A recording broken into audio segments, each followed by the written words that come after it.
Hi friends, आप सभी लोगों का आपके अपने YouTube channel agriculture tricks by NK में हार्दिक स्वागत करते हैं। तो जैसा कि आप लोगों को पता है कि अति महत्वपूर्ण प्रश्नोत्तरी चल रही थी अपनी, उसी के अंतर्गत अपन ने 27 क्वेश्चंस अपन ने कल सोल्व कर लिए थे। कुछ क्वेश्चंस आज सोल्व करेंगे। तो आज का वीडियो है, जो आज का सेशन है वो काफ़ी इंपॉर्टेंट रहने वाला है। काफ़ी इंपॉर्टेंट प्रश्नों की बात करेंगे। ऐसे ही क्वेश्चन आपके एग्रीकल्चर सुपरवाइजर में बार बार पूछे जाते हैं, या फिर आपके जितने भी एग्रीकल्चर से रिगार्डिंग एग्जाम वगैरह होती है उनके अंतर्गत पूछा जाता है। तो चलिए स्टार्ट करते हैं विदाउट किसी टाइम वेस्ट के। अपने क्वेश्चन की बात करें, आपके पास में भारत में उच्च उत्पादकता की किस फल की होती है, यानी कि एक तो उत्पादन होता है और एक उत्पादकता होती है। तो उत्पादकता की पूछा है कि आपका उत्पादकता ज़्यादा किसका है, तो वो किसका होगा, आपका केले का हो जाएगा। और अगर बात करें कि शोभाकारी पौधे के रूप में उगाया जाते हैं, तो शोभाकारी पौधों के रूप में कौन उगाए जाते हैं? आम उगाए जाएंगे, बादाम, अमरूद, अनार। तो आपको पता है कि अकॉर्डिंग टू ऑप्शन देखें तो आपके शोभाकारी पौधों के रूप में अनार को उगाया जाता है। नेक्स्ट क्वेश्चन की अपन बात करें, तो नेक्स्ट क्वेश्चन आते हैं आपके पास में, गरीब का मेवा कहलाता है, कि गरीब का मेवा किसे कहते हैं? तो इसके अगर बात करें कि बेर को कहा जाता है, अनार को कहा जाता है, कटहल को कहा जाता है, या अंगूर को कहा जाता है, तो जो गरीब की मेवा है वो आपके बेर को कहा जाता है। ऑप्शन नंबर ए इसका क्या हो जाता है? राइट आंसर हो जाता है। नेक्स्ट क्वेश्चन की बात करें, मानव को भोजन में प्रतिदिन फलों की आवश्यकता होती है। तो आपको पता ही होगा ICMR ने जो आपके फूड रिक्वायरमेंट होता है उसकी एक लिस्ट जारी करता है। तो उसके अकॉर्डिंग बताना है आपको कि आपको मानव को जो आपके प्रतिदिन जो आपके फ्रूट्स है उसकी कितनी आवश्यकता होती है। तो 35 ग्राम होती है, 120 ग्राम होती है, 85 ग्राम होती है, 180 ग्राम। तो आपको पता ही होगा कि जो 120 ग्राम है वो आपके फलों की रिक्वायरमेंट होती है। नेक्स्ट क्वेश्चन की बात करूँ, भारत का विश्व में फल उत्पादन की दृष्टि से स्थान है। तो आपको पता ही होगा कि प्रथम है, द्वितीय, तृतीय, चतुर्थ है। तो अगर इंडिया की बात की जाए फ्रूट प्रोडक्शन के अंतर्गत, तो वो आता है आपका सेकंड पोजीशन। ऑप्शन नंबर 20 का क्या हो जाएगा? राइट आंसर हो जाएगा। इसके अलावा अपन बात करें कि फर्स्ट पोजीशन है वो किसकी आती है? वो चीन की आती है ना। फर्स्ट पोजीशन चीन की आती है फलों में, और सेकंड पोजीशन आपकी इंडिया की आती है। नेक्स्ट क्वेश्चन की बात करें कि सब्जी उत्पादन में भारत का विश्व में स्थान है। तो जैसे ही अपन ने बात की थी फल की, वैसे ही सब्जी के अंतर्गत भी अपना कौन सा स्थान आता है? सेकंड स्थान आता है। और फर्स्ट के ऊपर जो आपका आता है वो आता है आपका चीन। चीन के अंतर्गत सर्वाधिक वेजिटेबल एंड फ्रूट प्रोडक्शन होता है। तो फर्स्ट पे चीन रहेगा और सेकंड पे आता है इंडिया।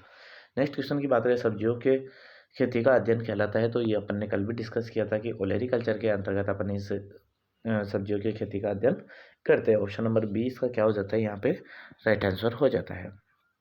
नेक्स्ट क्वेश्चन की बात करें, रोपण हेतु वृक्षों की आयु होनी चाहिए। तो रोपण हेतु वृक्षों की आयु होनी चाहिए वो कम से कम 12 से 15 माह की होनी चाहिए। आपको पता है ये साल 1.5 साल का होना चाहिए आपका, अगर अपन फूलों को ट्रांसफ़र कर रहे हैं तो, या रोपण कर रहे हैं तो, अगर बाग लगा रहे हैं तो ऑप्शन नंबर सी इसका यहाँ पे क्या हो जाता है? राइट आंसर हो जाता है। नेक्स्ट क्वेश्चन की बात करें, भारत में कुल कृषि क्षेत्रफल का कितने प्रतिशत सब्जियों के अंतर्गत आता है? तो भारत में कुल कृषि क्षेत्रफल का कितना प्रतिशत सब्जी के अंतर्गत आएगा या वेजिटेबल के अंतर्गत आता है? तो आता है 2.8% आता है। तो इसको विशेष रूप से ध्यान रखना। और तुड़ाई के पश्चात भी आपके जो ज़्यादातर खराब हो जाते हैं वो 30% के लगभग हो जाते हैं। और पोस्ट हार्वेस्टिंग का एरिया है वो भी 3% का लगभग ही है। तो ऐसे कई चीज़ें आपको ध्यान रखनी है। तो इसके अंतर्गत आएगा आपके कि क्षेत्रफल के अंदर प्रतिशत सब्जियों के अंतर्गत आता है तो 2.8 आता है। ऑप्शन नंबर 20 का क्या हो जाता है? राइट आंसर हो जाता है। नेक्स्ट क्वेश्चन की बात करें, क्षार प्रतिरोधी फल है, यानी कि जो क्षार होते हैं उनके प्रतिरोधी फल कौन से होंगे? तो उसकी बात करें तो आपके सामने एक ऑप्शन है खजूर। नेक्स्ट क्वेश्चन है बेर और आंवला या उपरोक्त सभी। तो खजूर, बेर, आंवला तीनों ही क्या होते हैं? क्षार प्रतिरोधी होते हैं। तो ऑप्शन नंबर 20 का क्या हो जाता है? राइट आंसर हो जाता है।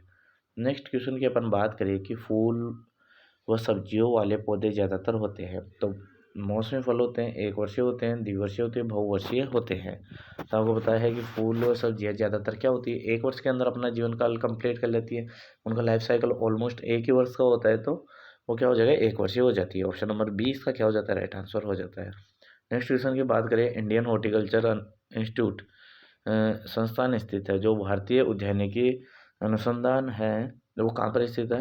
तो वो कहाँ पे? आपके बेंगलोर के अंतर्गत स्थित है। ऑप्शन नंबर ए इसका क्या हो जाता है? राइट आंसर हो जाता है। तो इंस्टीट्यूटों को तो आई होप आप सभी लोगों को पता ही होगा कि हर एग्जाम के अंतर्गत एक ना एक इंस्टीट्यूट हॉर्टिकल्चर के अंतर्गत पूछा जाता है। नेक्स्ट क्वेश्चन की बात करें उनमें से द्विवर्षीय सब्जी कौन सी है, तो पत्ता गोभी है, लौकी है, तरबूज है, मूली है। तो आप लोगों को पता ही होगा कि द्विवर्षीय के अंतर्गत मुख्यतः कौन सी आती है, आपकी पत्ता गोभी आती है। ऑप्शन नंबर ए इसका क्या हो जाता है, राइट आंसर हो जाता है। नेक्स्ट क्वेश्चन की बात करें सल्क कंदीय सब्जी कौन सी है, तो सलजम होगी, शकरकंद होगी, रतालू होगा या प्याज होगा।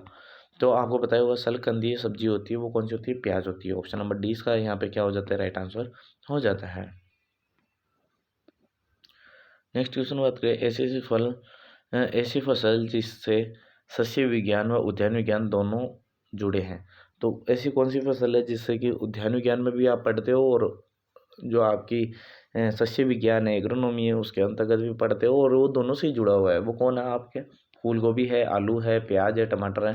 तो आपको पता ही है कि फूल गोभी हो गया, प्याज और टमाटर ये अपन क्या हॉर्टिकल्चर के अंतर्गत पढ़ते हैं, और आलू है वो एग्रोनॉमी और इसके अंतर्गत हॉर्टिकल्चर के अंतर्गत भी पढ़ा जाता है। तो ऑप्शन नंबर बी यानी कि ये दोनों ही विज्ञान से जुड़ा हुआ है। तो ऑप्शन नंबर बी यहाँ पे क्या हो जाता है, राइट आंसर हो जाता है।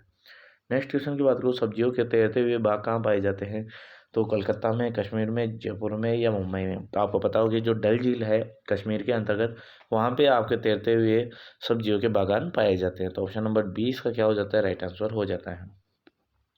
नेक्स्ट क्वेश्चन की बात करें कृत्रिम वातावरण में पौधे उगाए जा सकते हैं। तो कृत्रिम वातावरण में उगाए जा सकते हैं तो वो आपके वेयर हाउस में उगाते हैं, रेस्ट हाउस में उगाते हैं, ग्रीन हाउस में या वाइट हाउस में। तो ये काफ़ी इंपॉर्टेंट क्वेश्चन है क्योंकि ग्रीन हाउस से काफ़ी क्वेश्चन पूछे जाते हैं।